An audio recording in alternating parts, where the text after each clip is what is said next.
few moments later. Halo Sobat Sehat Unisa, selamat datang di podcast Gizi Lo Gue. Hari ini balik lagi sama saya Laras sebagai host di podcast Gizinya Anak Unisa Yogyakarta. Hari ini kita akan bahas tema yang cukup relate nih sama mahasiswa, yaitu gimana sih caranya buat hidup sehat di tengah gempuran tugas yang banyak, aktivitas organisasi yang padat, sama saldo SOPP yang udah menipis. Nah, untuk bahas tema ini saya nggak sendirian, saya sama 4 narasumber kece dari Prodi Gizi Unisa Yogyakarta. Di sini ada Mbak Alia, ada Mbak Syifa, ada Mbak Ataya, dan ada Mbak Salma. Halo. Halo Laras. Halo Sobat Unisa. Nah, sebelum kita masuk ke obrolan yang panjang, saya mau tanya nih, apa kesan kalian selama jadi mahasiswa Prodi Gizi semester 1 di Unisa Yogyakarta? Saya ada nih, nggak nyangka aja ya, jadi anak gizi di Unisa itu ternyata kita harus mempelajari anatomi juga. Ya walaupun nggak sedetail anak kedokteran, tapi itu nggak nyangka aja kita belajar anatomi. Cuman kita lebih fokus ke sistem pencernaan aja yang berhubungan sama gizi. Tuh. Nah, kalau dari aku sendiri, aku tuh nggak nyangka kita Prodi Gizi itu ketemu sama kadaver. Karena sebagian banyak orang tahu ya, Prodi Gizi itu paling cuma belajar bahan pangan, terus masak di dapur, menghitung kandungan gizi.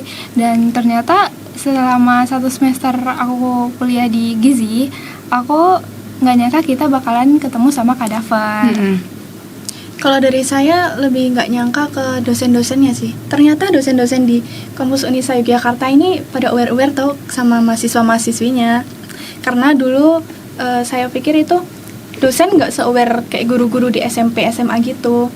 Tapi ternyata selama saya kuliah di Unisa Yogyakarta ini, saya ngerasa diperhatiin dan lebih dituntun bersama dosen-dosen di kampus Unisa ini. Jadi nggak yang dibiarin jalan sendiri gitu. Jujur aja ya, kita tuh datang ke kampus tuh bukan cuma buat formalitas atau cuma buat dengerin teman presentasi doang. Justru di semester awal ini dosen tuh lebih banyak nyampein materinya, terus cara nyampeinnya itu juga kayak runtun, jelas. Jadi kita tuh sebagai mahasiswa tuh lebih paham sama dasar-dasar ilmunya. Wah, mendengar penjelasan kesan kalian nih, ternyata asik juga ya kuliah di Prodi Gizi Unisa Yogyakarta ya. Mulai dari kalian udah belajar anatomi, udah ketemu kadaver, dosen-dosennya yang masih aware sama mahasiswa, sama untuk datang ke kuliah tuh nggak hanya dengar presentasi teman aja, tapi kita tuh dengar dosen untuk jelasin juga. Nah, di setiap mahasiswa kan ada 2 nih perbedaannya, ada mahasiswa yang ngekos sama mahasiswa PP. Saya mau tanya, di sini ada nggak sih yang mahasiswa PP? Biasanya kan mahasiswa PP itu kan banyak keluh kesahnya di setiap perjalanan mereka menuju kampus. Saya PP sih, cuman jarak dari rumah saya ke kampus itu bisa dibilang nggak terlalu jauh. Cuman sekitar 20 menitan aja. Kayaknya yang jauh itu Ayah sama Alia ya? Kalau aku sebenarnya juga nggak terlalu jauh ya dari kos ke kampus, karena mungkin karena aku bukan asli Jogja, tapi aku ngekosnya di daerah Jakal, jadi hitungnya tetap jauh. Nah, ada yang lebih jauh dari aku, ada Ayah. Sebagai mahasiswa pulang pergi 1 jam perjalanan dari rumah ke kampus itu banyak banget keluh kesah yang aku rasain.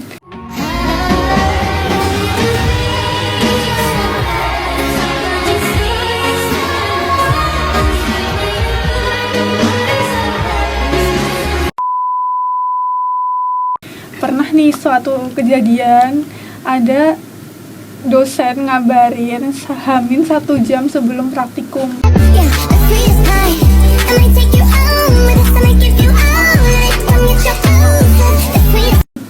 Dimana tuh aku sama sekali belum siap-siap buat ke kampus, tapi tiba-tiba dapat kabar kayak gitu. Dan aku tuh sering banget ke kampus cuman buat berangkat 1 matkul, udah gitu kehujanan. Wah,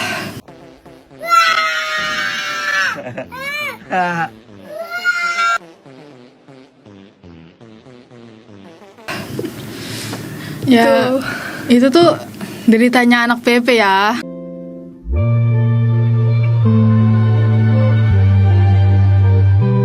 Benar banget. Sekarang kita masuk ke inti obrolan. Untuk kalian kan sering ngerjain tugas nih, biasanya sampai begadang gitu. Nah, untuk kalian tuh nemenin ngerjain tugasnya, cemilannya masih gorengan, apa udah beralih ke salad buah? Jujur aja sih Ras, tetap gorengan samping kampus sih. Kris dompet mahasiswa tuh nyata banget, apalagi akhir bulan. Mau sesuai ilmu gizi makanannya, tapi kenyataannya kenyang dulu, urusan lemak jenuh itu belakangan. Ya sih, bener banget. Ngomongin makanan sehat nih, banyak yang bilang makan sehat itu mahal. Kalau menurut pendapat kalian nih gimana ya? Nah, kalau dari aku, ini tuh salah satu mindset yang perlu kita lurusin di kampus. Makan sehat itu tuh nggak harus makan chia seed atau avocado toast ala cafe yang seperti kita tahu ya. Nah, kita punya sumber protein lokal yang luar biasa banget. Contohnya ada tempe sama telur. Kenapa aku bilang itu? Karena tempe sama telur itu punya sumber proteinnya tinggi, lalu gampang diserap sama tubuh juga. Jadi buat mahasiswa Unisa, mending beli telur 1 kilo untuk 1 pekan ke depan daripada beli kopi kekinian tapi tiap hari. Ya, setuju banget sih. Karena bukan ke harganya ya, lebih ke efisien waktunya. Karena kita kan sebagai mahasiswa yang udah sibuk nih, kelas yang full dari pagi sampai sore, belum banyak tugas-tugas dari dosen yang dikasih kan pasti banyak ya itu. Belum sama kegiatan-kegiatan organisasi kalian. Nah, dari kesibukan-kesibukan itu tuh kadang tuh kita jadi kayak lupa makan, nggak sempat makan lah karena waktunya kurang gitu. Jadi menurut aku pas kita udah ngerasa lapar banget tuh biasanya tuh kita kayak langsung apa aja bakal dimakan gitu loh, tanpa ngeliat apa sih kandungan yang ada di dalam makanan tersebut, apakah asupan gizinya sudah sesuai dengan apa yang tubuh kita butuhkan atau malah sebaliknya. Tips dari aku nih, kita tuh kalau jajan di kantin Unisa wajib banget pakai piring makanku. Di gizi itu tuh udah ada tuh tabel segitiga piring makanku. Iya. Jadi wajib banget di setiap makan kita tuh harus ada sayur. Apalagi di sekitar kampus Unisa tuh banyak banget gado-gado atau lotek yang harganya tuh masih masuk di kantong mahasiswa, yang gizinya tuh udah lengkap tanpa perlu kalian tuh keluar uang banyak buat makan bergizi. Sekarang kita masuk ke sesi tips praktis. Sal, kamu sebagai mahasiswa yang ahli hemat nih, coba deh berbagi tips buat mereka-mereka yang di sana buat hidup sehat tetapi tetap irit. Sebenarnya nggak ribet sih Ras. Kuncinya itu cuma satu, di persiapan. Kalau aku sih pakai metode meal prep ya. Kayak hari Minggu pagi-pagi ke pasar, terus kita pilih-pilih nih bahan makanan yang sekiranya masih pas di kantong pelajar tapi gizinya tuh masih oke gitu. Nah, contoh itu ada sayur, paling penting itu. Terus sayur itu kita potong-potong, kita cuci, kita masukin ke toples. Habis itu pas hari kuliah yang padat banget ini, jadi kita tuh tinggal masak satset, terus bawa bekal deh. Dan teman-teman ya, bawa bekal itu keren loh. Selain sehat sama hemat, kita juga tuh bisa menjaga kebersihan makanan kita. Ya. Saya mau nambahin juga nih Ras, dari sisi hidrasi ya. Sebenarnya mahasiswa itu sering banget tau ngalamin dehidrasi. Cuman mereka itu nggak sadar. Iya. Endingnya apa? Endingnya nanti jadi ngantuk waktu kelas, jadi nggak fokus deh kuliahnya. Jadi menurut saya sebenarnya kita tuh wajib banget untuk bawa kayak botol tumbler kemana-mana, terutama ke kampus. Lagian kan di kampus Unisa Jakarta kan juga udah tersedia tuh water station di beberapa titik. Nah, itu manfaatin aja fasilitasnya. Tuh sih. Satu lagi poin yang sangat aku tekanin, jangan skip sarapan sebelum kuliah pagi. Minimal kalau nggak sempet sarapan besar, minimal itu minum susu atau enggak makan pisang deh, biar otak tuh ada bahan bakar buat dengerin dosen. A few moments later. Obrolannya nih seru banget. Dari kalian nih ada nggak sih pesan buat mahasiswa Unisa Yogyakarta ya terutama agar lingkungan kampusnya itu tetap sehat? Yang pertama, tips dari aku nih, kalau kalian mau naik ke lantai 2 atau ke lantai 3, nggak usah pakai lift. Wajib banget kalian nih pakai tangga aja. Selain menghemat waktu buat antri di lift nih, itu kalian udah sampai ke lantai 2 atau ketiga, lantai 2 atau 3, itu tuh kalian juga udah nyehatin badan kalian. Itu tuh udah termasuk aktivitas fisik di tengah kuliah yang duduk berjam-jam di kelas cuman buat dengerin dosen. Tuh kayak tulang-tulang nih rasanya Capek ya. iya.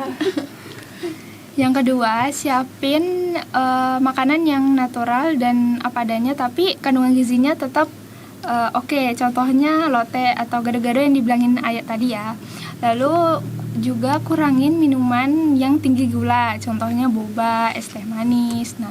Nah, investasi mahasiswa itu bukan cuma IPK ya, tapi juga kesehatan badan buat masa depan. Keren banget dan aku setuju sama statementnya. Jadi kesimpulan dari kalian semua ini, sehat tuh ternyata nggak mahal ya. Tergantung dari diri kita sendiri sama kreativitas kita dalam memilih menu makanan. Oke, untuk mahasiswa di luar sana, yuk kita mulai bawa tumbler sendiri untuk ke kampus ataupun berkegiatan lain-lainnya. Karena sehat itu mulai dari diri kita sendiri dan harus dimulai dari sekarang. A few moments later. Oke, untuk sesi ini sudah berakhir dan saya mengucapkan terima kasih ke 4 narasumber kece ini sudah berbagi kesan, pesan, tips untuk hidup sehat. Terima kasih Mbak Salma, Mbak Ataya, Mbak Syifa, dan Mbak Alia. Sampai jumpa di podcast Gizi Lo Gue berikutnya. Dadah! Dadah.